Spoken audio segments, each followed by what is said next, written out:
Cancer. You got it, right? I get it now. That's why you're doing all this. You want to make some cash for your people before you check out. You got a problem with that? Times are getting hard, boys. Money's getting scarce. Times don't get no better, boys. Gonna leave this place. Take my true love by her hand, lead her through the town. Say goodbye to everyone, goodbye to everyone.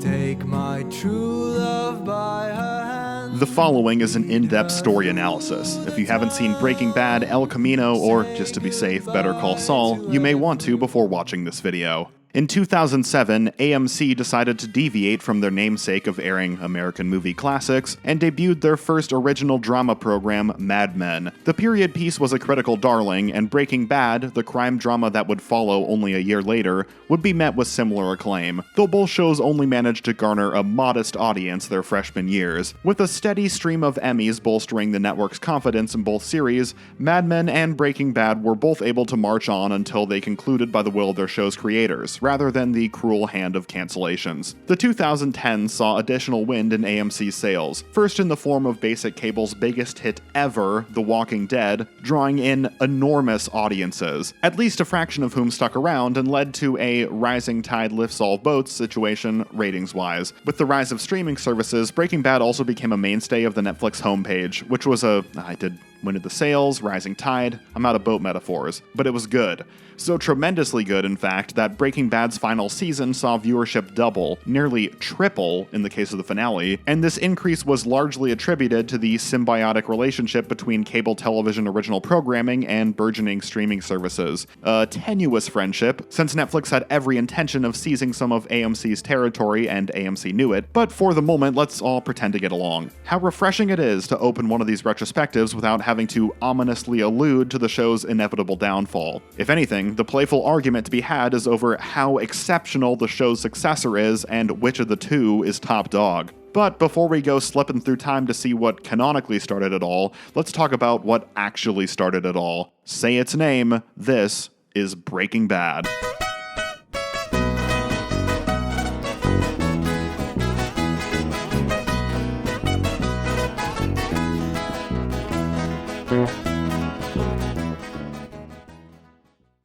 Breaking Bad follows the strange journey of Walter White, an underachieving chemistry genius who found himself stuck working the two undesirable jobs of public high school teacher and car wash professional, and also found himself in the even more undesirable position of having terminal lung cancer. With, at best, a year or two left on the clock, he keeps his diagnosis a secret from his wife and child, forgoes treatment, and instead decides to manufacture and distribute methamphetamine with the aid of a former student so he can build up a posthumous war chest for his family. After a ride-along with his DEA brother-in-law sparks the sinister idea. While the majority of the series does center around the trials and tribulations of building and maintaining a drug empire, the first season is actually less about orchestrating drug deals and more about orchestrating murder. Walter White and his student cohort Jesse Pinkman wind up with both a corpse and a hostage on their hands when their drug deal in the pilot goes south, leaving the pair with two equally undesirable tasks. They flip a coin to determine who will execute the disgust-inducing process of dismembering and dissolving the bodies in acid, and who will tackle the less grotesque but more visceral duty of snuffing out their conscious captive. The structure of Breaking Bad's first season is, interestingly, an inverse of every following season. Breaking Bad seasons typically start with some hemming and hawing about morally icky decisions the characters made the previous season. The meat of the season involves a handful of heists, capers, and shootouts that are tense yet pulpy,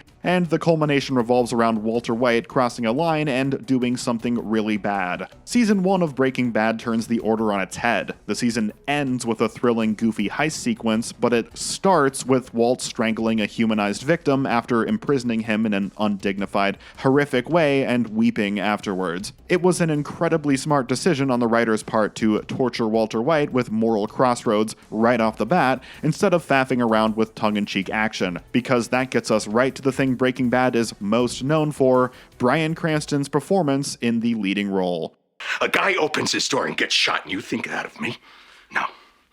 I am the one who knocks.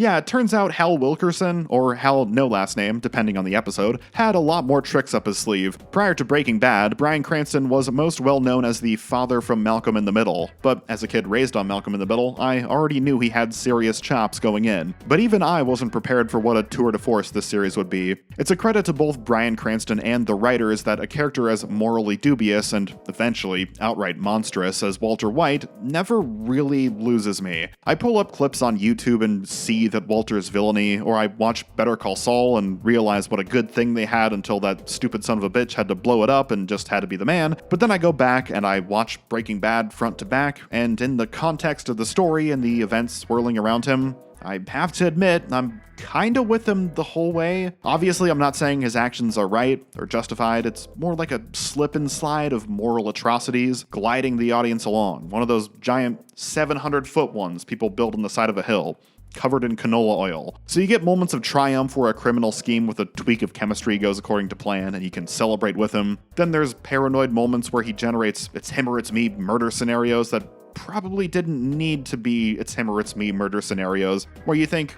okay, I'd probably do that too. But there's also moments where he's hindered by his pride, he suffers rejection, then lashes out on the next person he sees, even when they're just trying to support him, or he just completely embarrasses himself by misreading social situations. Walter White is a complicated character who regularly commits actions that might permanently lose the audience's sympathy, and it's an absolute triumph that the show doesn't need to rely on repeated expository monologues or narration or a ghost father figure to keep us on board. Bryan Cranston's expert performance provides all the window we need into understanding what makes Walt tick, even when we're just watching him embarrass the shit out of himself.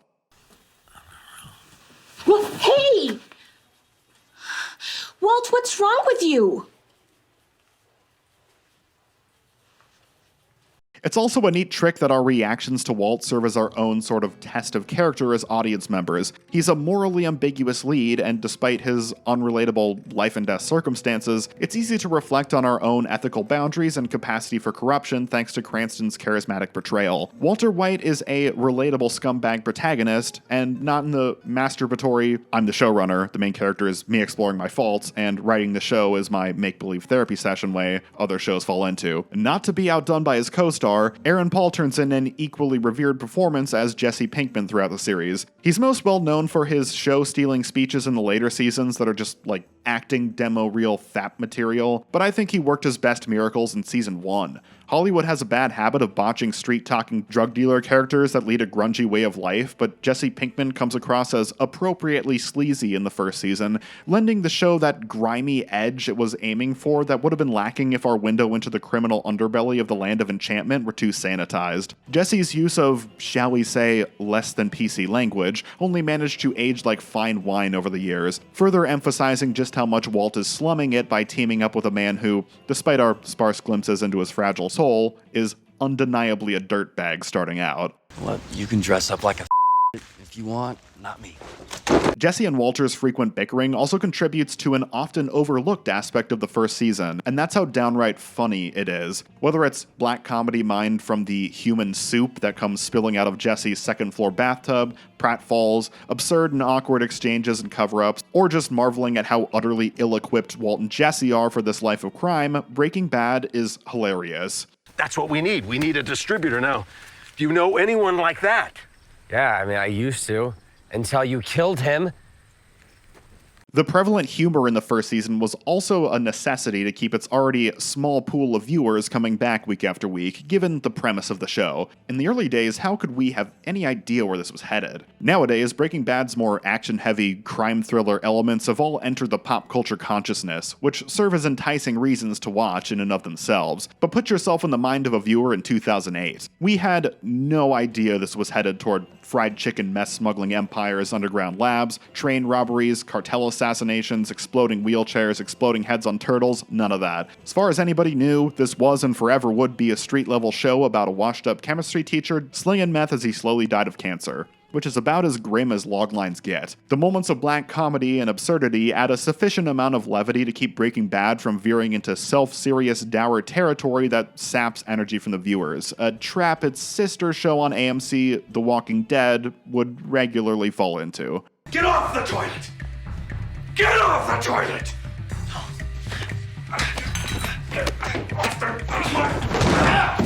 While the series came out swinging with its A story, the writers were definitely finding their footing in the first season, and there are some stock television elements incorporated into the first season that don't quite click. The writers haven't locked in on the defining character trait that Walter in particular gets off on winning the day in these high-stakes, do-or-die battles of wits, instead going for the broader theme of crime itself is fun because transgressing legal taboos is titillating. The idea is inconsistent with the events of the season, and the quiet scenes where the concept is discussed are written pretty stilted. The writers' hearts definitely aren't in it, and I'm glad they zeroed in on making that a character trait of Walter White in later seasons instead of some sweeping theme across the entire Breaking Bad universe. I was under the impression that these were illegal.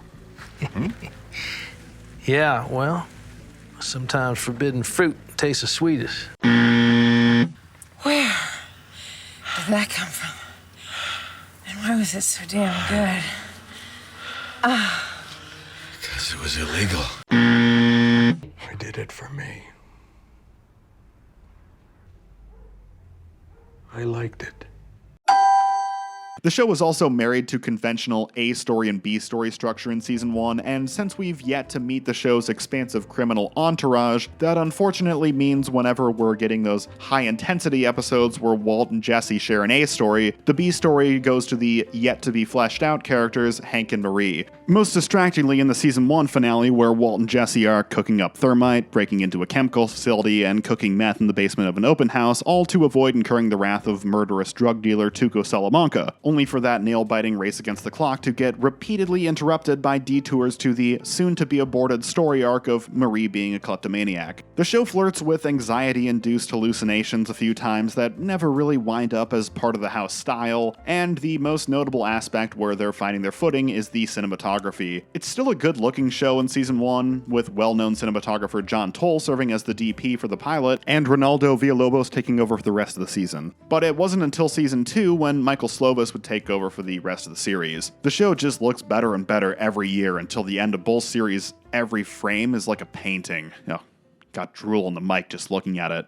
After cleaning up the mess they made in the pilot, and the subsequent mess they made out of that mess, Jesse and Walter part ways, bringing down the tempo so Walter can reveal and discuss his diagnosis and refusal of treatment with his family. Both failed meth cooks are presented with opportunities to walk the straight and narrow that would hurt their pride, Jesse by becoming a sign spinner, and Walt by taking money for treatment from his former business partner Elliot and his former lover Gretchen. The pair opt for cooking meth over swallowing their pride, but when it comes to moving the product, Jesse's doing it 1/10 at a time. Not a problem for Mr. Pinkman, but Walt is, kind of on the clock here. A fine justification for aggressive expansion, a method of operating that Walt will continue to function under even as the excuse of a cancerous ticking clock fades away. In order to sell in bulk, the pair strike up an uneasy partnership with the aforementioned Tuco Salamanca. A few improvised explosives, and emerging badass villainous persona, and a shiny new pseudonym later, and their business relationship is cemented, with the season ending on the cliffhanger of Tuco brutalizing one of his own henchmen after he accidentally offends him. Whoa!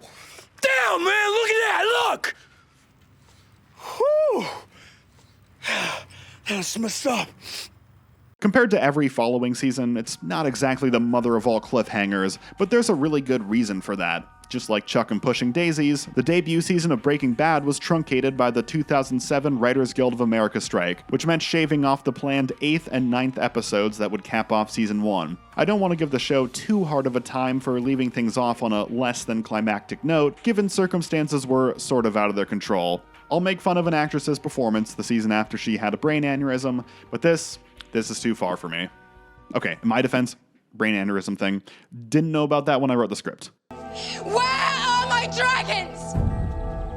Of course, the strike put the writers in a bind on how to leave things off on an enticing hook. And of course, this also denied audiences the most famous Breaking Bad trivia tidbit of all. Jesse Pinkman was supposed to die at the end of season 1. It makes for a real fascinating many-world story. Imagine how different Breaking Bad would be if the writer's strike hadn't happened. But in truth, Vince Gilligan has confessed that they knew Aaron Paul as Jesse Pinkman was dynamite in the role, and strike or no, they wouldn't have the stomach to follow through with offing the character so prematurely. So that's season 1 of Breaking Bad. A stellar start, though not exactly a taste of what is coming next. It's also a pretty amusing insight into just how far discourse around marijuana has shifted over the last 15 years. When Skyler learns her husband has been smoking weed, you'd think she just found a prostitute's head in her crawl space. With a full season lined up for its sophomore year and 3 of the most renowned characters in television history about to make their appearances, let's jump over to season 2 to watch ABQ become even more alive. What is that? Conjecture? Are you basing that on that he's got like a normal, healthy brain or something? Did you not see him beat a dude to death for like nothing? Since such a large slice of the first season revolved around discussing cancer treatment with family, the care and feeding of a hostage, and a recipe for how to make a dude smoothie, there was actually surprisingly little time devoted to manufacturing and distributing meth for a show about 2 meth peddlers. Season 2 of Breaking Bad is structured much more like how I assume audiences imagined the show would be from the beginning. The logistics of running a small-scale meth business. There's an episode about where Jesse recruits his dealers. There's an episode where they have to handle a dealer getting arrested. There's an episode where they have to handle a dealer getting robbed. There's an episode where they have to handle a dealer getting shot. There's an episode where they have to deal with their shoddy RV, leaving them stranded in the middle of nowhere. Act 2 of the second season borders on Case of the Week, which might contribute to some of the backlash I've seen toward this season in recent months. Not like people are out there trashing this as some sort of sophomore slump, but the series saw a resurgence in popularity with people catching up for the Better Call Saul finale, and I've noticed a lot of first-time viewers ranking Season 2 as the worst. Chalk that up in part to the divisive resolution to the black and white cold opens peppered throughout the season, teasing some ominous mass casualty event at the White House. No, not that one. But I believe it's also because such a large chunk of the season is spent in pseudo-Case of the Week mode. Watching Jesse LARP as a drug kingpin is endearing, with occasional left-field gut punches as unexpected traumatic events come to spoil his fun, but compared to the barn-burner 3-parter that kicks off Season 1, the extreme tension of Season 3, the captivating battle of wits in Season 4, and the nightmarish endgame that burns every character's world to the ground in the 5th season, I can understand Season 2 being the odd man out. I love it all the same, especially because of the events that transpire in the final 2 episodes, which really sealed the deal for me. But even the mid-season is an exciting ride. For all the terrible things that happened to them during those few short weeks where they're running the show, these really were the halcyon days of the drug empire, as Walt will later recall in the episode Fly. Remember when all we had to deal with was being stranded in the middle of nowhere with no water and people's heads being crushed by ATM machines? Those were the simpler, more innocent times. No, don't, no!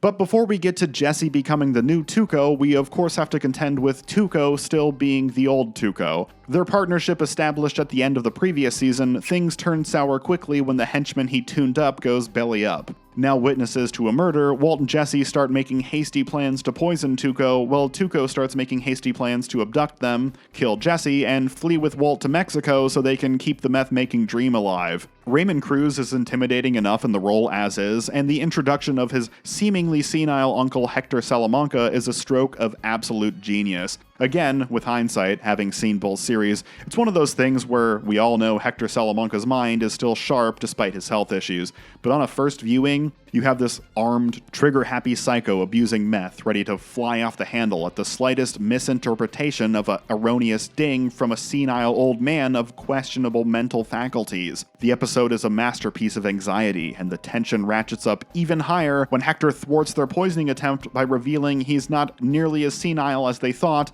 and is completely aware of what Walt and Jesse are up to. It's iconic. Why don't you like them, Theo? You don't trust them?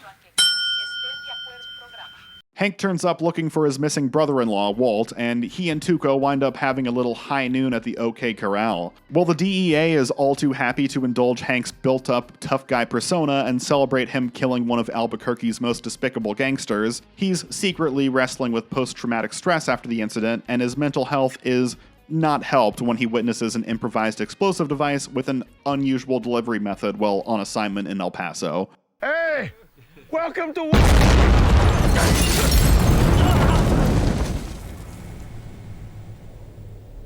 Hank was kind of a one-note, gruff loudmouth in Season 1. Humorous as his crassness was, it's great that the character gets fleshed out this season. This macho man persona is a crutch so he can attempt to brush off the horrors he has faced. But to maintain the facade, he rejects opportunities to open up about what he's going through. It's an interesting parallel to Walt, who is clearly integrating Hank's manly man mannerisms into his Heisenberg alter ego, buying into the front Hank was presenting in the first season, unaware of how much it's currently inhibiting his brother-in-law's maturity and emotional stability.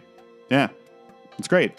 Clocked by his wife answering a burner phone and hot off a disappearance he can't explain away, love is on the rocks for Walt and Skyler. In fact, since Jesse is in the driver's seat when it comes to the meth operation, a majority of Walt's storyline this season involves his desperate surface-level attempts to save his now struggling marriage, and his more impactful, detrimental actions that speak for themselves. Anna Gunn is absolutely fantastic as Skyler White, and this season in particular is a showcase for her. From the initial betrayal, confusion, and shock following Walt's disappearance, to a conditioned annoyance as he continues on with his constant vanishing and blatant lies. In fact, one of the two major climactic payoffs of the second season rests almost entirely on the shoulders of Anna Gunn, the scene where she uncovers Walt's laundry list of lies and leaves him. It's a whirlwind of emotions, not to mention it puts the now more ruthless than ever Walter in his place, right as he's finally starting to feel content with his life after a whole season of lamenting the success of his supposed moonshot cancer treatment, seemingly because he got his hopes up that,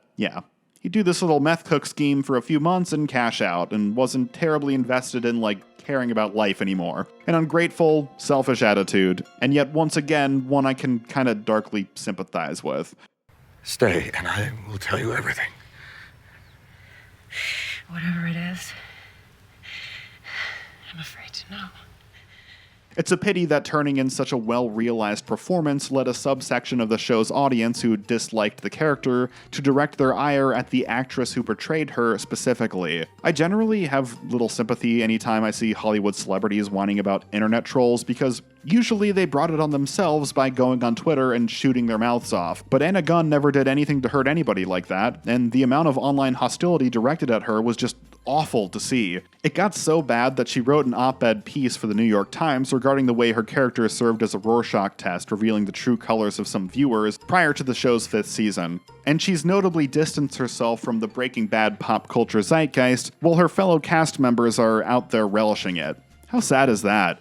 You're one of the stars of one of the greatest series of all time, but the experience is soured because your portrayal of a conflicted wife with a bit of a Karen streak, forced to play the role of the bad guy to cover for the crimes of your increasingly sociopathic husband, was too good. Bummer. I'm just the bitch mom who wouldn't cut you any slack. The most significant addition to the main cast this season is, of course, James Morgan McGill, doing business as Saul Goodman. With Walt contending with a failing marriage and Jesse contending with spiraling drug addiction, the black comedy of the first season is less readily available in year 2. And what better way to address that than by interjecting an outright comic relief character who isn't taking either of the duo's personal issues seriously? Did you not plan for this contingency? No. Well, next time plan for it, would you? Starship Enterprise had a self-destruct button, I'm just saying. Okay, shut up.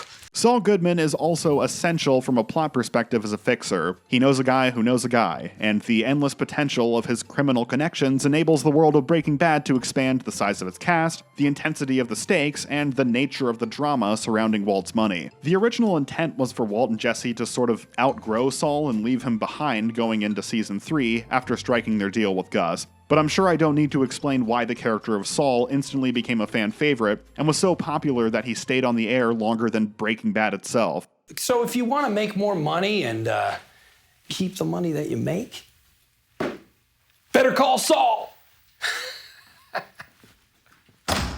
Saul is our liaison to the other two main cast additions joining us late in Season 2, Gus Fring and Mike Ehrmantraut. By their own admission, the writers had no idea just what either of these two characters would become at this point in the show's run, and at the end of Season 2, they're just here to function as plot devices. Gus is the mystery benefactor who can solve all their financial woes in one fell swoop, and is also a contrast to Tuco. Tuco was violent and unhinged, Gus is cold and calculating. And Mike Ehrmantraut was literally supposed to be Saul, but they couldn't get Bob Odenkirk's schedule to work while shooting the season finale. What do? Send in a new guy.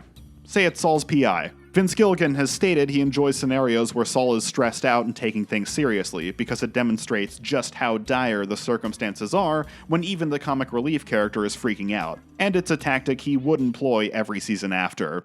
Over and above. Service-wise, this is over and above. You and I survived this? Oh, I'm seriously rethinking my pricing. Yeah. In my wingtip. Just call anonymously. You call anonymously! I can't. Get off me! What do I pay you for?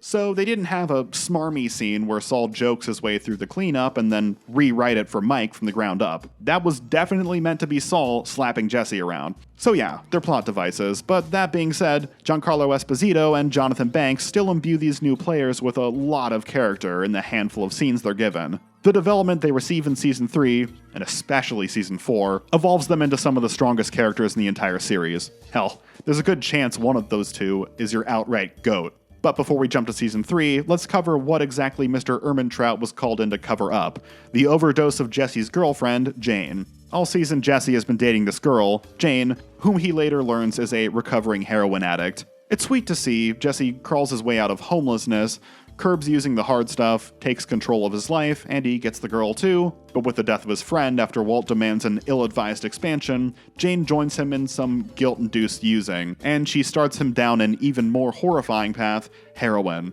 Jane is yet another compelling character. Wow, another one. It's almost like the show's good or something, because there's moments you resent her and moments you pity her. She's just as manipulative as Walt at times, but she's being puppeteered by her own addiction. It's an engaging portrayal of an addict, and the episode where she meets her untimely end, Phoenix, is among my personal favorites. Where every other Breaking Bad season ends on some exciting, if increasingly morally dubious, life or death showdown, the second season ending is just misery. All these characters setting out with the best of intentions, then making the worst, most selfish choice at the last minute. Jesse and Jane plotting to flush their drugs and flee the country with Jesse's money, then getting high one last time. And Walt leaving home to try and save Jesse's soul, then letting Jane die and refusing to save her at the last minute. Because she's enabling Jesse? Maybe. Because she's a potential whistleblower who got the best of you?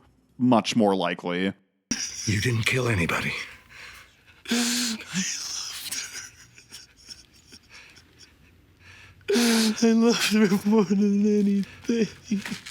Jane's death is the catalyst to the final payoff of the season, as teased in the episodes 737, Down, Over, and the finale, ABQ. Jane's father Donald, an air traffic controller, causes a mid-air collision that kills 167 people while distracted on the job due to grief. This resolution to the multiple cold opens met a mixed reception from audiences. On the one hand, it's a terrifying example of how nasty the unintended consequences of our actions can be. It also sets up a morbid chain of blame. Surely Donald, Jesse, and Walt all hold themselves responsible, with none understanding just how much of a role the others secretly played. On the other side of the coin, with the expansion of the drug trade and tease of cartel violence with both the Tortoise Bomb and Ballad of Heisenberg in Episode 7, I don't know.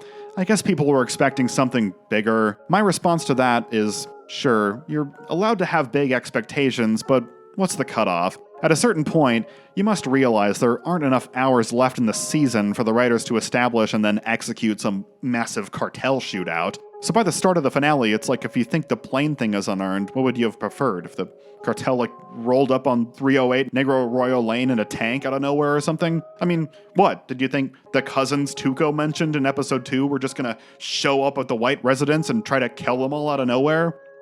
Like that would ever happen. Anyways, let's kick off season 3. I have made a series of very bad decisions, and I cannot make another one. Why did you make these decisions? For the good of my family. Then they weren't bad decisions. Walt and Jesse's do-it-yourself drug empire may have netted the pair a cool $500,000 each, but given the venture had utterly disastrous consequences on their personal lives, effectively ruining them, Walt's out of the game and Jesse's in rehab. In fact, the conclusion of Season 2 was so unbearably depressing that the third season makes quick work of returning to the black comedy well to take the edge off. It's also a solid tactic to build back some sympathy toward Walt, since most of the dark humor revolves around his reaction to the Wayfarer 515 collision. Like what you have on an airliner, and, well, Anyway, the seat was standing perfectly upright in his front yard, right next to his sea-doos. There was still a pair of legs buckled into them. Human legs.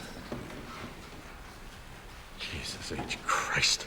I've never stood idly by, allowing someone to choke to death to cover my own criminal activities, indirectly leading to a plane crash, but thanks again to Bryan Cranston, Walt's obvious soul-crushing guilt and desperate attempts to convince himself he shouldn't feel responsible are inherently relatable. It may not have been on such a scale, but I think we've all been just as evasive when it comes to confronting our own guilt at some point in our lives.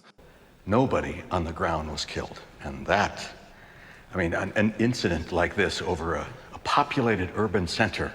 There's some sort of collision radar on the jet that may not have been working properly. Now, that's public record. You can look that up. Neither plane was full. You know, the 737 was what? Maybe 2/3 full, I believe, right? Yes? Not really. I blame the government. And Walt's culpability in the terror at 10,000 feet isn't the only thing the man's in denial about. Skyler's kicked him out of the house, is seeking divorce, and doesn't want Walter around their son, Walt Jr., an understandable position since she's deduced that he's a drug dealer who's been paying their bills with his ill-gotten gains. However, to all the world, it just looks like she callously dumped her cancer-stricken husband out the front door as soon as he could take care of himself. Hank suspects Walt of two-timing Skyler, but Marie's not buying it, and Walt Jr. doesn't know what to make of his mother growing increasingly distant and stonewalling him. Why you gotta be such a bitch? Hey, no. Hank, You can't talk to your mom. Hank. Losing the family you ostensibly set out on this meth-making mission to care for is an equally bleak predicament to be in, but if Walt's foray into the criminal underbelly of society has taught him anything, it's that he's a man of action who can get anything done if he wants it done. This turns out to be a completely wrong lesson to take away from his experiences and apply to his marital life, as his persistent, increasingly pitiful bids to return to his old home rapidly morph the tragedy of his failing marriage into a farce. We are happily married. I am happily married. I am happy. What the hell are you doing in there? I'm back. No, you're not back. Walt, you're not back. I thought I made myself very clear. Got tipping sticks. This all comes to a head when Skyler refuses to implicate Walt in any criminal wrongdoing, leaving her with no cause to have him dragged out of their home by the cops when he barges his way back in. Instead, she tries a backdoor method of extricating Walt from her life. Pun maybe intended? By fooling around with her boss, Ted Beneke. Though the news that she fucked Ted does send Walt flying off the handle in another hilarious, impotent display of frustration with his collapsing personal life, it's not enough to drive him from the house, with Walt content to hang out in the cuck shed to maintain the illusion of his formerly innocent life. Well, I guess not exactly content. It's unbelievably awkward, only made worse by the knowledge that Saul and Mike have been privy to some of your most undignified moments thanks to bugs planted throughout the house to keep tabs on the spouse who knows too much. The lesson here... Did you bug my house? Yeah, but I didn't know it was your house, did I? You'd moved out. While Walter White is out of the game because he doesn't want to be the villain, unaware he's becoming a domestic villain outside of the drug trade, Jesse attempts to steer into the skid after the horrors of the last season and commit to being evil. Wearing his felt goatee while he waits for the real one to grow in, he and Saul pull a scheme on his parents to get his old house back, well below market value, and he gets back in business cooking the blue stuff. I haven't mentioned that in the video yet, have I? Their meth is blue by now. Don't worry about it. But Jesse's running into the hiccup that I had in high school. Nobody wants to get stuck as his lab partner. No matter how amazing that product is, Gus is firmly in the Jesse is a no-go camp, though he is willing to pretend to strike up a deal and a ploy to get Walter back in the saddle. Or off the wagon, whatever is the more apt phrase. Walt triumphantly confronting Jesse with the revelation that Gus was just using Jesse to get to him, smugly detailing the social manipulation plan to get Walt to cook meth again that he also fell for, is just so classic Walt. You believe I have some proprietary kind of selfishness about my own formula. Clouds my judgment. But it doesn't. Absolutely not. In the fallout of Season 2, there's a lot of emotions and transformation for our lead characters to wrestle with. The audience gets its first taste of Gustavo Fring's grander machinations and his ability to manipulate others, although he doesn't come across as the grand chess master he's intended to be just yet, because Walt is such an easy mark. There's also more demonstrations of Mike, the smooth operator. The stellar writing and incredible performances of Bryan Cranston, Aaron Paul, and Anna Gunn are enough to carry the first act of Season 3 on their own. But with Walt out of the game for nearly half the episodes, it's safe to say Season 3 is a slow burn compared to what came before. This is where Tuco's cousins come in to tide the audience over. Almost like the writer's way of saying, we know we're starting off with a fairly deliberate pace. Would two stone-cold hitmen coming north from Orange, Mexico to murder some random characters like almost every episode be enough to satiate your bloodlust? You degenerates?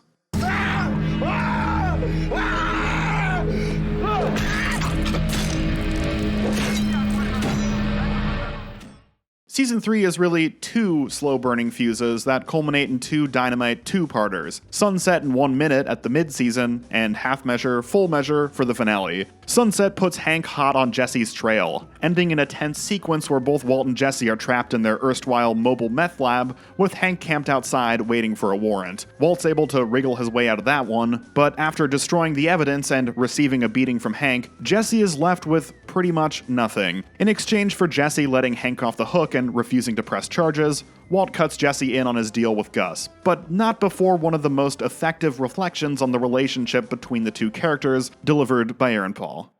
I have never been more alone. I have nothing. No one. All right, it's all gone.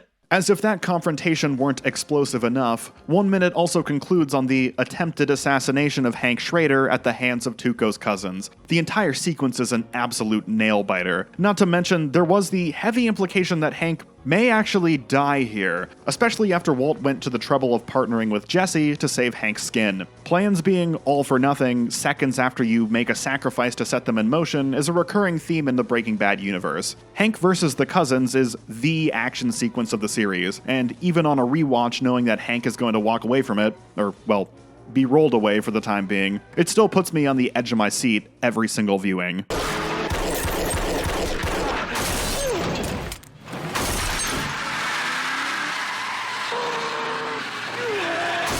With Hank in treatment and Walt and Jesse going about their day-to-day at Gus's underground lab, the series pumps the brakes again. Walt's able to score some brownie points with Skyler by paying for Hank's treatment after she cooks up a story about Walt being a gambling addict, though she also can't shake the feeling Walt's somehow involved in the botched hit on Hank. And then the brakes really get pumped with the 10th episode of the season, the bottle episode Fly, in which Walt fixates on a fly in the underground lab and he and Jesse endeavor to swat it. It was Rian Johnson's first divisive directorial entry in a beloved series, but Lord knows it wouldn't be the last. Do I personally love it or hate it? Gotta admit, I love it. In a microcosm of the season as a whole, it's a slow starter, but after Jesse dopes up Walt with sleep meds and Walt starts rambling about regrets and attempting to pinpoint the perfect moment for the cancer to take his life, that perfect moment that leaves his family with the money but prevents all the death and horror that concluded season 2, it's enthralling.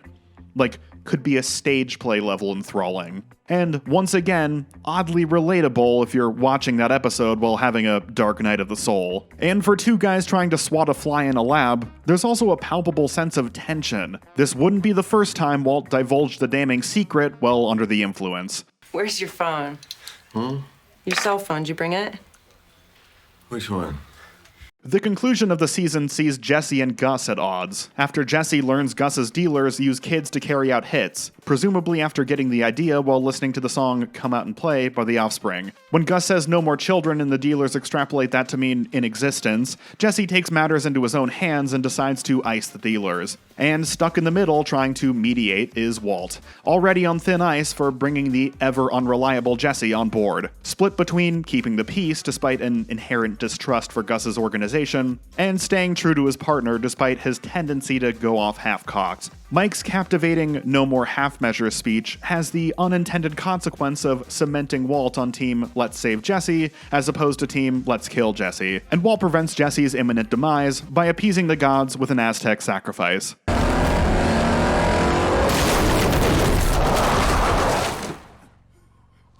Jesse goes into hiding to avoid a bolt in the head courtesy of Mike, who cleans house when the cartel comes after their organization in a sequence that establishes 1. The cartel is going to mess with Operation Gus next season, and 2. If you're gonna go after Gus, Mike is gonna be your biggest obstacle. Walt continues working in the lab, now with Gus's hand-picked partner Gale, an affable nerd with whom Walt has a friendly rapport after months of antagonism with Jesse, but who also, not so secretly, is studying up to become Walt's understudy. As soon as Gale feels up to the task, it's apparent Gus is going to send Walt to the farm out of town where he can frolic and play with all the other chemists. So despite Gale being nothing but friendly, and even going so far as to feign incompetence to delay Gus's obvious impending termination of Walt out of professional courtesy, Walt puts Gale in his crosshairs. No understudy means, too bad for Gus, you're stuck with me. But when Mike intercepts Walt on his way to kill the one-man geek squad, Jesse has to do the hit instead. Walt's racked up a bit of a body count by now, so murder is becoming old hat for him.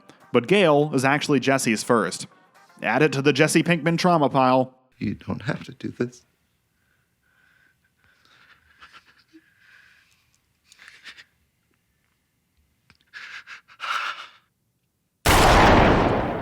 It's a hell of a cliffhanger to cap the season, tense and exciting in its execution, dark and troubling in its moral horror, and enticing us to return next season as we can only imagine how the Los Pollos Hermanos team will react to this massive wrench in their plans. At first I was going to talk about how it's a little bit forced that Gus is so determined to off Walter, because it's just making more trouble for himself when Jesse was the real issue all season. It's a bit odd when you're watching the grand battle of wits in season 4, and then think back and go, oh, yeah, this all started over like the misunderstanding about getting 2 street dealers executed without the proper paperwork and permits.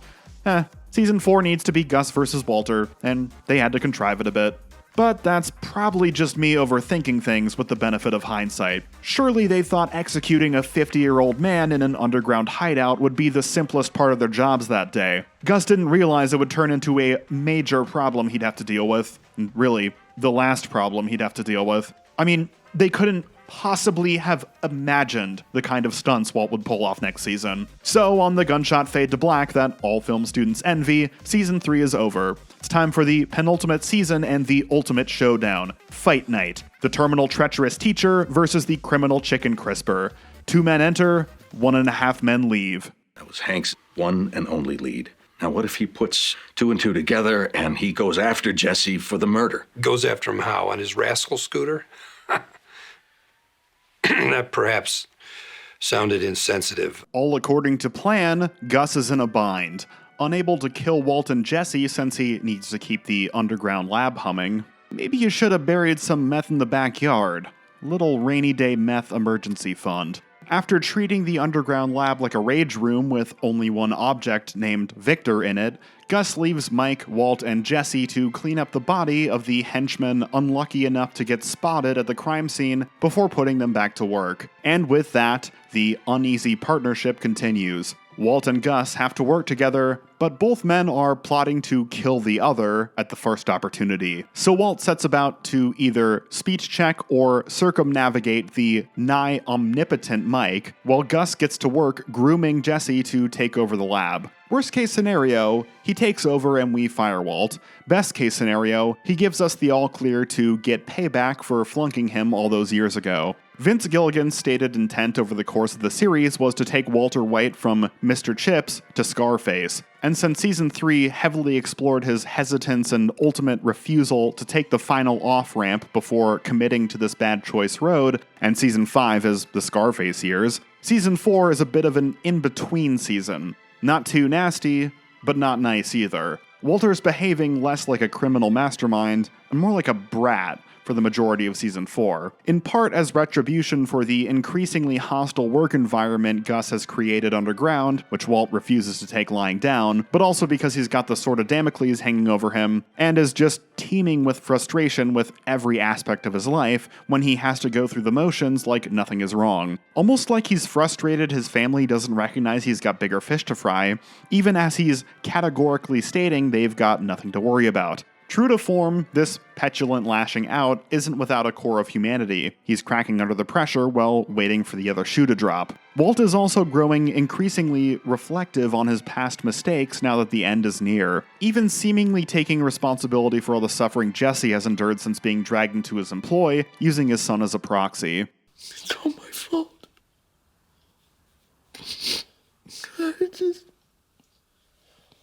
I'm sorry.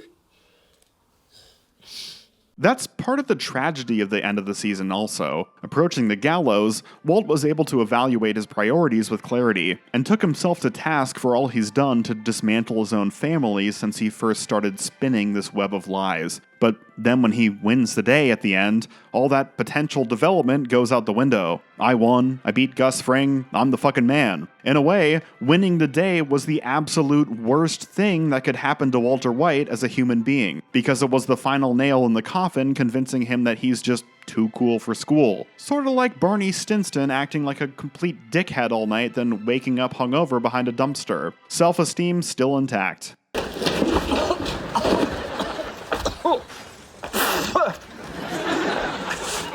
I'm awesome.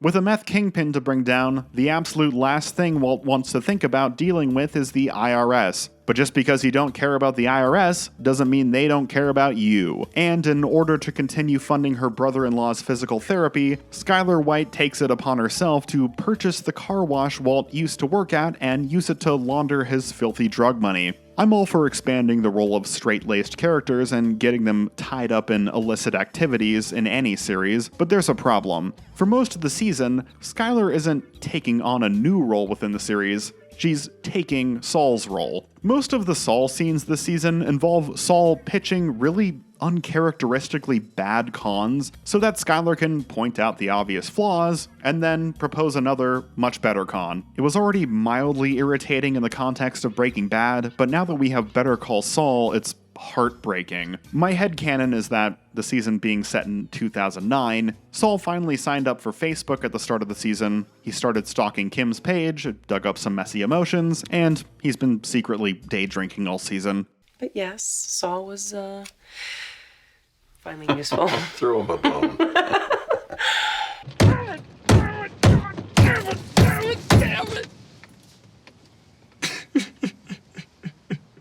The Whites aren't the only people who have to be concerned with eluding IRS suspicion. Skyler's former boss and lover Ted Beneke is back in the mix when over $500,000 of unpaid taxes are uncovered by the IRS. If he doesn't pay his back taxes, the IRS will take him to court, which means they'll turn a watchful eye on his former accountant Skyler as well, and then she and Walt will get caponed. After Skyler gives him a sizable chunk of Walt's nest egg so he can pay off his tax man, and he rather gallingly starts spending the money on frivolities instead, Skyler ultimately has no choice but to send Saul's hired goons to shake him down and force him to write a check to the IRS. Huel, you happy?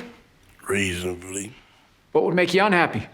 This motherfucker not doing what he's told. Of all the dopey crooks in the Breaking Bad universe, Ted is probably the most frustratingly stupid. We'll get to Betsy and Price later. So when he breaks his neck attempting to flee Huel and Kuby, it plays just as funny as it does shocking. This would also be the third time in 3 years a character played by Christopher Cousins meets his demise because he didn't look where he was going. You're not. Now step away from the...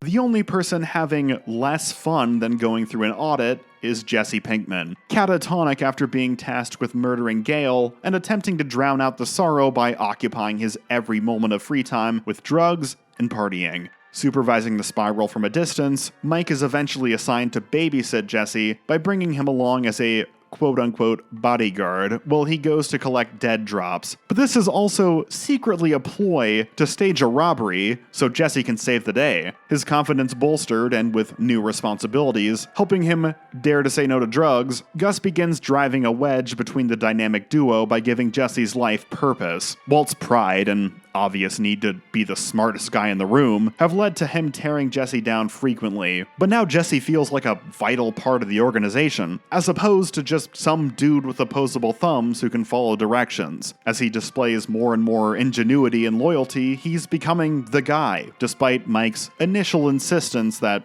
he isn't.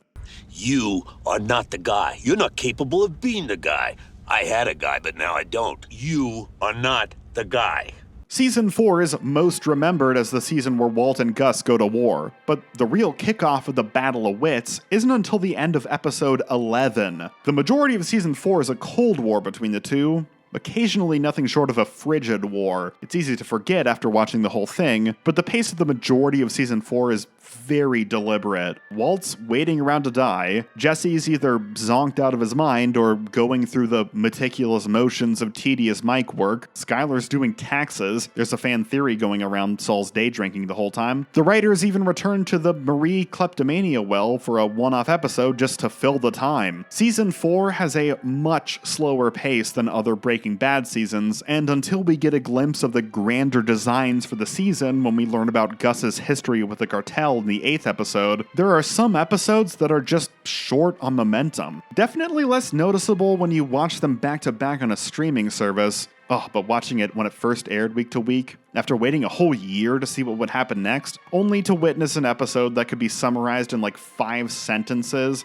that just shows the characters are all still sad and paranoid, I was getting antsy. If only I knew one day I would watch another penultimate season of television that was even more slowly paced. Oh, young slipmaker, there are so many things I have to warn you about, and yet, tragically, I cannot.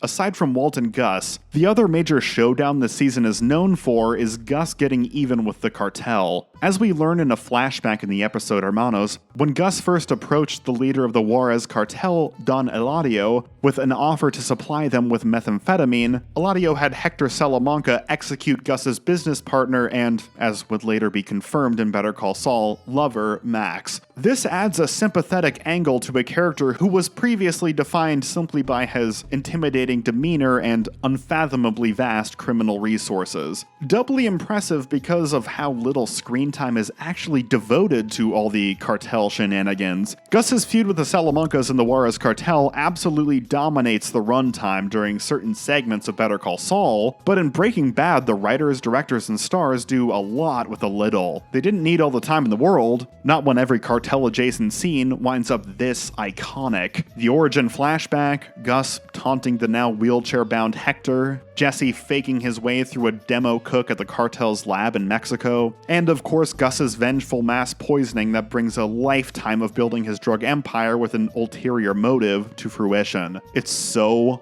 awesome. Really, the only problem I can think of is that because it was so awesome, Giancarlo Esposito was now doomed to play Gus Fring in every role he's cast in forever. Somebody ought to write a family sitcom where he plays the bumbling dad. And everybody goes, "What? The super serious guy from Breaking Bad? How can he be funny?" But then he turns out to be amazing in the role. Then everything will have gone full circle. Giancarlo's agent, my business contacts on the channel page. Let's make it happen.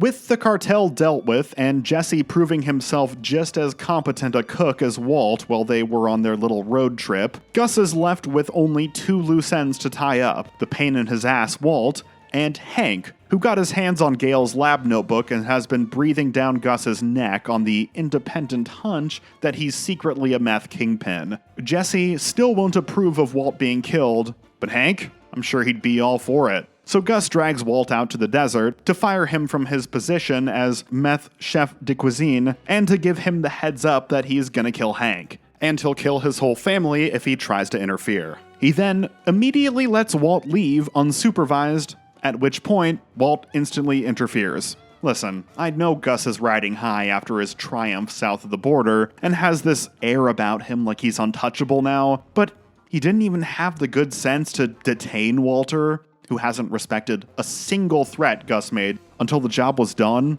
Of course Walt was going to try and turn the tables on you if he gave him the chance. This is what happens when you start making moves without waiting for your head of security to recover post-shootout. Mike would have never let this shit fly. Or else you'll do what? What did you say? Walt tips off the feds to Hank's imminent assassination, then rushes home to secure his cash so he can use Saul Goodman's vacuum cleaner repairman to set his family up with false identities so that they can avoid Gus's wrath. Entering his crawl space, he finds his money has been given to the IRS to pay off Ted's back taxes, meaning he just put himself and his entire family on Gus's hit list with no way to spirit them all to safety. The money, Skyler. Where is the rest? Skyler, where is the money? It's an absolutely terrifying sequence, watching all the simmering setups slowly developed over the season suddenly tie together. Walt waits around for Gus's assassin to show up, and it turns out the assassin is Jesse. Jesse's new girlfriend's son, Brock, has been poisoned. Did Walt do it as one last screw you to get back at Jesse since he ended up siding with Gus? Did Gus do it as a false flag so Jesse Pinkman would give them a A-OK to ice Walt? Or is Walt pulling the biggest bluff of his life to try and convince Jesse that Gus is doing the false flag thing so he'll get one last chance to turn the tables on his former employer? Neither Jesse nor the audience is privy to who the perpetrator is, but Jesse ultimately sides with Walt when he reflects on Gus's lackadaisical response to his own dealers using, and then murdering, a child foot soldier. As an audience, it's compelling to want to believe when it comes to the tale Walt spins. It would spare him from crossing yet another villainous boundary and set us up for a cleaner heroes versus villains showdown for the finale. Not that it isn't going to get morally gray enough, even if Gus were the poisoner. Walt plots to blow up the Chicken Man with a pipe bomb, but needs an on-monitor location to put his plan in action. And Jesse tips him off to the retirement home he frequents to harass his longtime foe, Hector Salamanca. The audience has already come to understand, in the few unpleasant lines we've had the misfortune of hearing him speak aloud, why Hector is a bad dude, and why Gus hates his Hot Wheels ass. So while convincing Hector to go out in a blaze of glory and take his lifelong foe out with him, winds up the first time Walt sides with the greater of two evils within the Breaking Bad universe. But it will not be the last.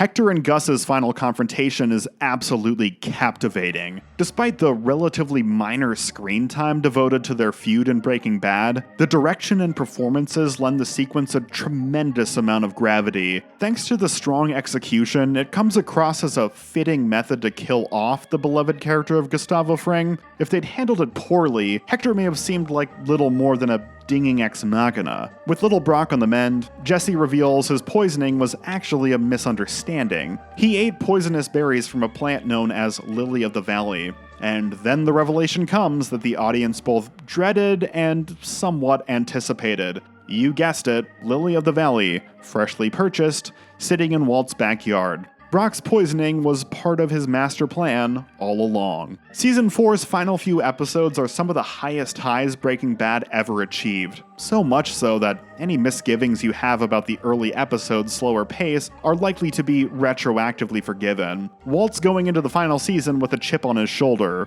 where it turns out his plan wasn't just to survive Gus Fring's empire, his plan was to take it over. You asked me if I was in the meth business or the money business. Neither. I'm in the empire business. Is a meth empire really something to be that proud of? Meet the new boss. I don't think we're alike at all, Mr. White, to the old boss. In the aftermath of burning down Gus Fring's meth empire, literally in the case of the underground lab, it suddenly dawns on Walt and Jesse that Gus's constant surveillance of them means it's only a matter of time before his laptop is decrypted and they're ID'd and arrested. With the aid of a very recalcitrant Mike, the newly formed criminal triple threat pulls off a goofy and exciting caper to destroy the evidence incriminating them by rigging an industrial magnet to the back of a box truck and cranking the bad boy up to 11. Credit cards. You want that plastic working come Miller time?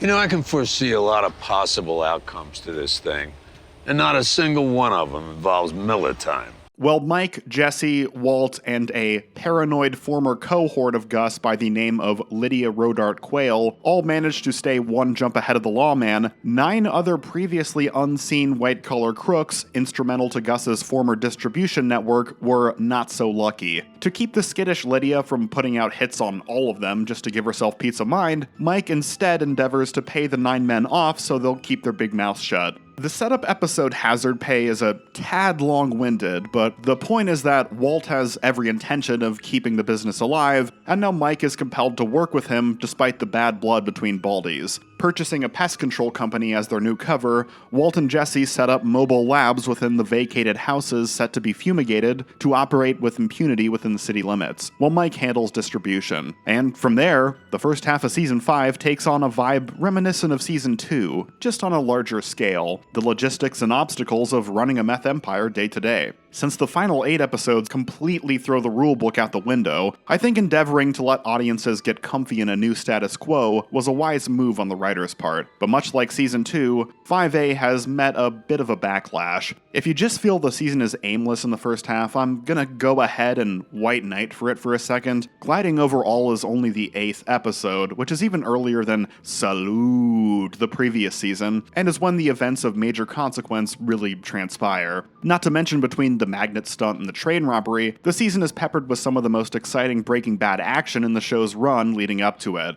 Where I can see you having issues with the first half of Season 5 is if you're in this for the Jesse of it all, because Jesse has very little to do in the first half of the season. He's the only one of the main trio without any real skin in the game, and his role in the first 8 episodes largely involves playing Team Mom and keeping the peace between Walt and Mike, who has effectively replaced him as the deuteragonist. Aaron Paul has imbued the character with so much life over the series run, whether he's shouting his latest big dramatic speech, demonstrating the ever-so-gradual shift from burnout to fixer, or indulging in sinister, hedonistic plots to sell meth to vulnerable people that are later hilariously undermined by his own compassion. So yeah, it's a shame. You do have to wait 8 episodes for him to get some real material beyond just asking everybody to get along. He's good with this stuff, okay? Just give him a chance.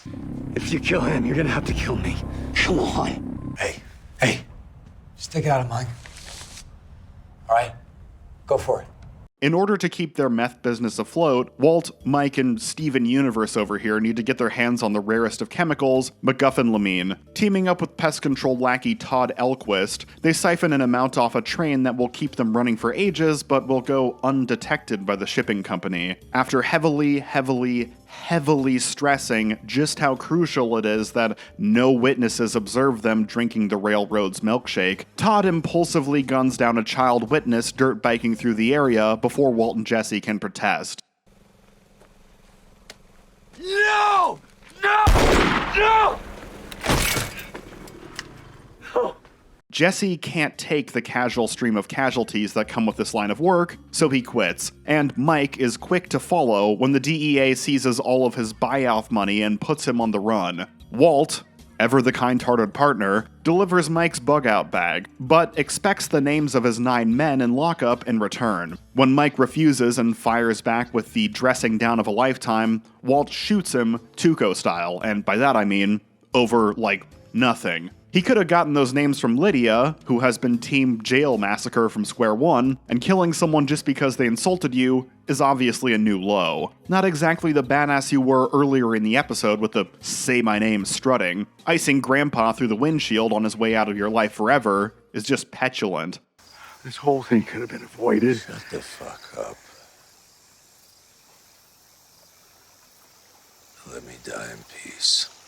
We're in the final season now, which naturally means Walter is at his most evil. I get that defeating Gus swelled his pride and Walt's head has never been bigger, except in the El Camino flashback, but the writers lay Walt's arrogance and villainy on a little too thick for my taste. First, the idea hammered into the audience this season that he instigated the conflict with Gus because he was thirsty for respect and wanted to be top dog is a bit retconny. Walt did a lot of nasty shit in the process of taking out Gus, but in season 3 it started because he chose to save Jesse's life, and in season 4, Gus made it pretty apparent that his continued existence and Hank's continued existence were mutually exclusive. To quote Chuck McGill, Walt has a way of doing the worst things for reasons that seem almost noble, but this half of the season glosses over that. The other issue is his interactions with Skyler this season. After feigning an attempt on her life to get the kids out of the house, Walt insists she stick around and spends their time together actively tormenting her. It just reads as a cheap way to make sure the audience recognizes that Walter has completed his transformation into bad guy, and also leads to an awkward relationship shift going into the season's second half. Vince Gilligan made it no secret that he flew by the seat of his pants season after season, and there was never a detailed roadmap for the series beyond Walt's gradual moral corruption. So the fact that Skyler becomes suddenly aggressively Team Walt, to the extent that she talks him out of turning himself in at one point, is pretty jarring hot off the heels of 8 episodes of Walt treating her like absolute trash.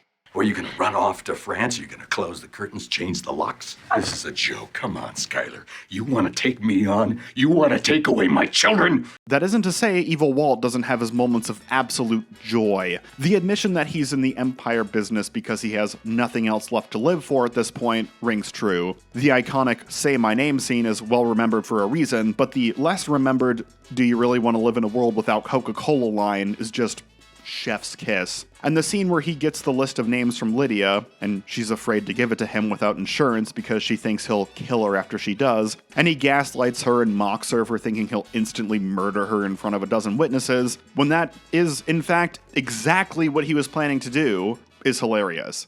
So you put that list in my hands, and in your mind, I immediately just murder you. Just right here in this restaurant, Not right here in right this public here. place. Of course. Immediately. Gliding Overall, the mid-season finale, shows us just what Walt had planned for those names, teaming up with Todd's Uncle Jack, who's got an interesting tattoo that's probably going to be a maze. He has all 9 of Gus's former conspirators and their lawyer executed in the span of 2 minutes with the aid of the Aryan Brotherhood. The first of 2 stylish musical montages in the episode, with the second coming as he then gets to work, completely uninhibited, for several months, only giving up the game when Skyler shows him the pile of money he's raked in, too vast to count, let alone launder.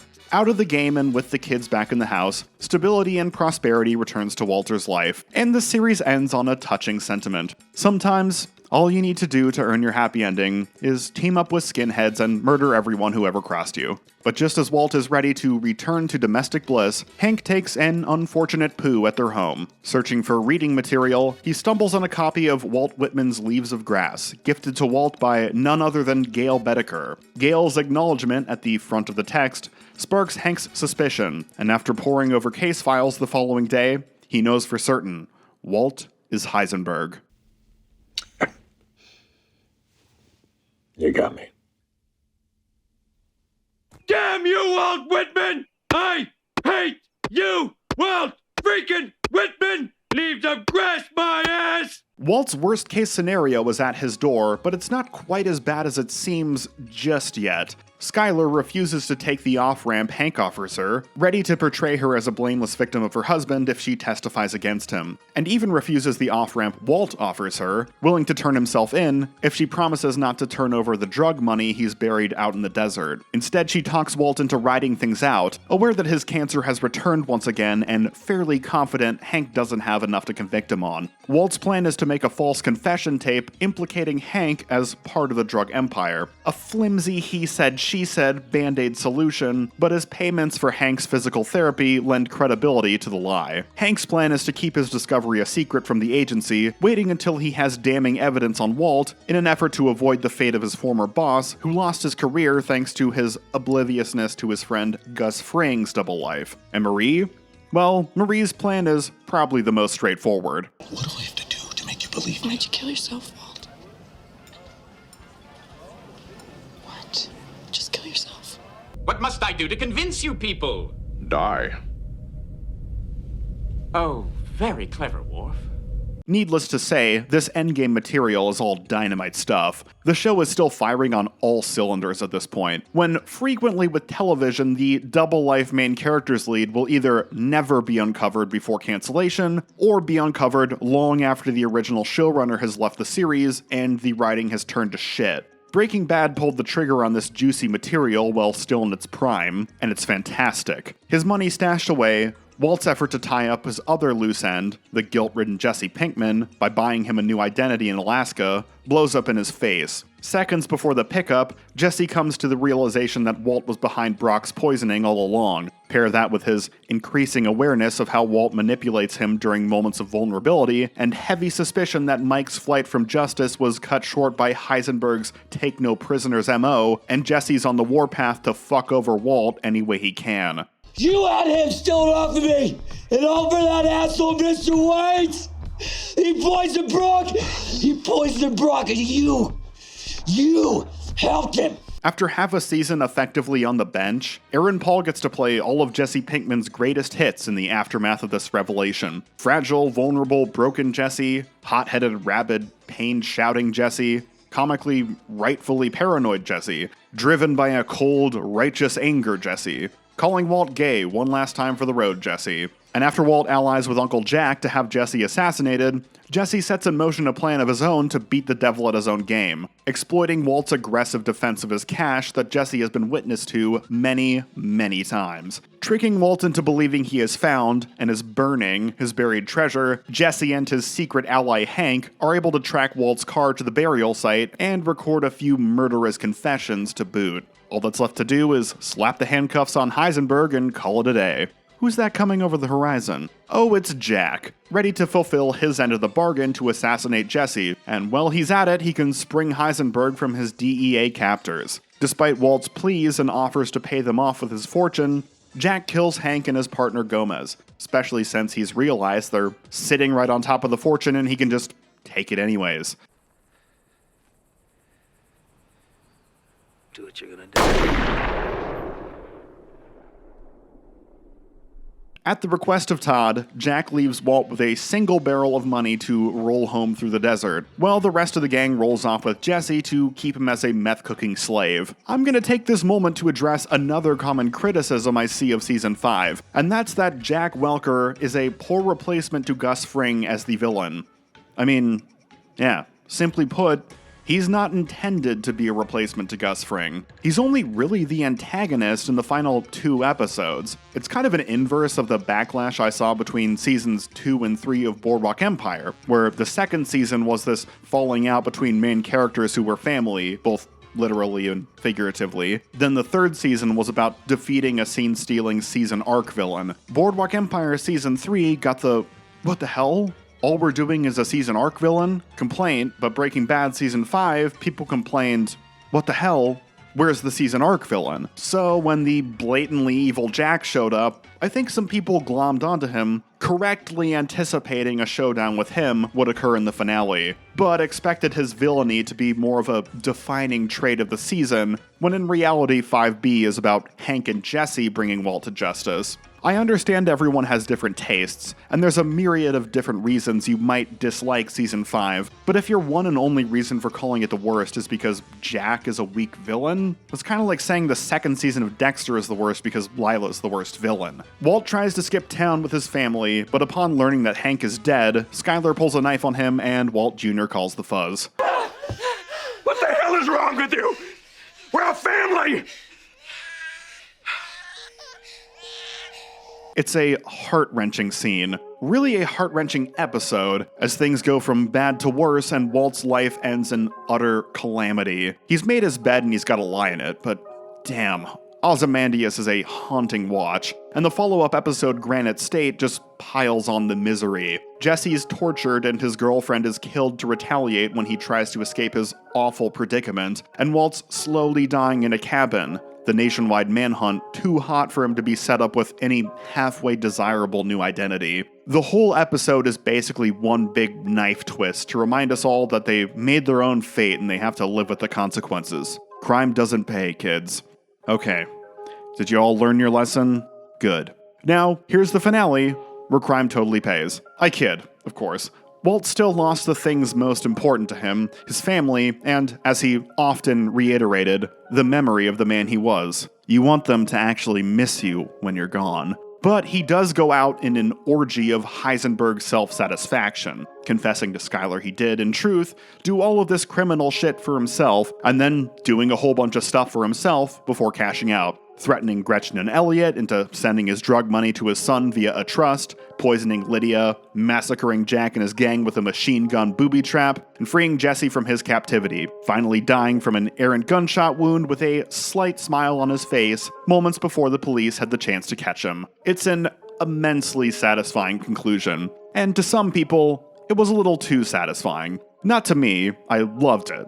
I think it was perfect, and that outro music by a kid named Badfinger is just the cherry on top. But I know a handful of people hated Walt's guts by this point, and didn't consider the single-episode purgatory of Granite State enough of a comeuppance before he got the chance to sort of redeem himself and go out on his own terms. To those unlucky viewers, there was always the comfort of imagining Felina was a dream sequence, and Walt died in the car on his way out of New Hampshire, cold and alone. I say was, because El Camino would come along half a decade later and make no bones about Mr. White's fate.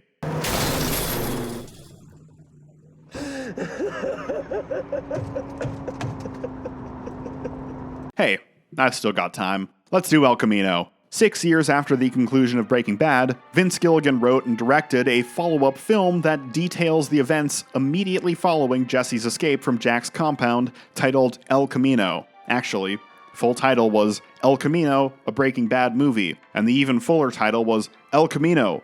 Fuck. If we knew we were getting a Breaking Bad movie, we wouldn't have killed off Todd. Todd's eccentricity is definitely the most defining feature of the film. Of all the Breaking Bad alum flashbacks peppered throughout the movie, his are both the most extended and the most memorable, as he forces the enslaved Jesse to help him dispose of his cleaning lady's body after she discovered his stash of cash. He may not be tormenting Jesse Ramsay Bolton style, but his casual demeanor, like Jesse is less of a slave and more of a work pal, is just as eerily dehumanizing, even as it's apparent his intentions are just to be sociable, nothing more. Is that why I'm here? You want me to help you paint? Maybe, yeah. If we have some time left over. Aside from the perverse, jovial bizarreness of Todd, El Camino is an exciting little thriller with some well-directed and truly gripping sequences that drop the show's old habit of dramatic irony in favor of Jesse as an audience eyes in, unaware that things aren't always as they seem. The hostage showdown with the cops, who turn out to be impersonating police officers, is definitely a highlight. But it's also a thriller that lets some audiences down, because, let's face it, at the end of the day, it is just a thriller, and it's shackled by two big constraints that the show preceding it didn't have to contend with. One, we all know it has to end with Jesse's freedom. Vince Gilligan reportedly planned an ending where Jesse sacrifices his freedom to save a life, but every collaborator on the project talked him down, knowing fans would riot if Mr. Pinkman didn't get his happy ending. And two, we're so far into the endgame that almost every character Jesse had a meaningful relationship with is dead. His final reunion with Badger and Skinny Pete is touching and in character, the rest of the flashbacks, more of a mixed bag. Certainly not performance-wise. Just as they demonstrated in Moss and Ozymandias, the actors and writers are perfectly capable of convincingly stepping into versions of these characters back from earlier stages of their development. My issue is more about how the flashbacks are distributed in terms of story structure. The plot of El Camino follows Jesse's attempts to find Todd's hidden money before the cops do, so he can buy himself a fake identity and skip town, culminating in an Eastwood-esque shootout with one of Todd's former collaborators who got his hands on the lion's share of the cash. After that thrilling final shootout, the problem is, the movie's over. But there's still about 15 more minutes left to be spent on the denouement. Ugh. I don't know why. I just hate that word. Seeing yeah bitch Jesse and still employed teacher Walt yucking it up in a diner half a decade after the show concluded is wonderful, glorious fan service, but it's treated like Bryan Cranston's surprise reprisal of the role is the climax of the movie, when really it's more of a treat for the fans, and the climax is already done and dusted. The first time I watched the movie, I was like, oh, there must be another big action set piece coming up where Jesse has to elude the cops or something. I thought the movie was over when he defeated the Wicked Welder, but I guess it's not. but then it was. All this to say, the cameo's well handled in a vacuum as its own little scene, but reserving it for the film's finale like a novelty hasn't aged particularly well. If you're new to Breaking Bad, and watching it for the first time, the time gap between productions will be lost on you, since in context, El Camino begins before the Breaking Bad finale has even wrapped. And on top of all that, the novelty of Bryan Cranston reprising the role isn't all that novel now, as he'd eventually come back and do it again, multiple times, in Better Call Saul. Which brings us to Better Call Saul. Was it Christmas? Was it Kwanzaa? Better. It was slip and fall season. Despite their shaky track record in modern pop culture, there's no denying that the allure of a prequel series is enthralling. Sci-fi worlds have the opportunity to depict rich histories that previously existed as fascinating lore bits. Fantasy settings can detail the grand legends the original works referenced. Or maybe it's as simple as wanting to see additional adventures of a character who met their demise. In 2015, Breaking Bad creator Vince Gilligan and Breaking Bad writer Peter Gould joined forces to... Hey, wait a second. I don't have time for this. I'll catch you all with Better Call Saul in the next video. See ya! Where's the other half, bitch? Nadie sabe nada de él, porque nunca lo han mirado. A la furia del cartel, nadie jamás ha escapado. Ese compa ya está muerto, no más lo le han avisado.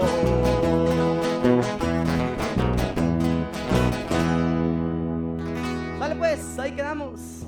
Eso.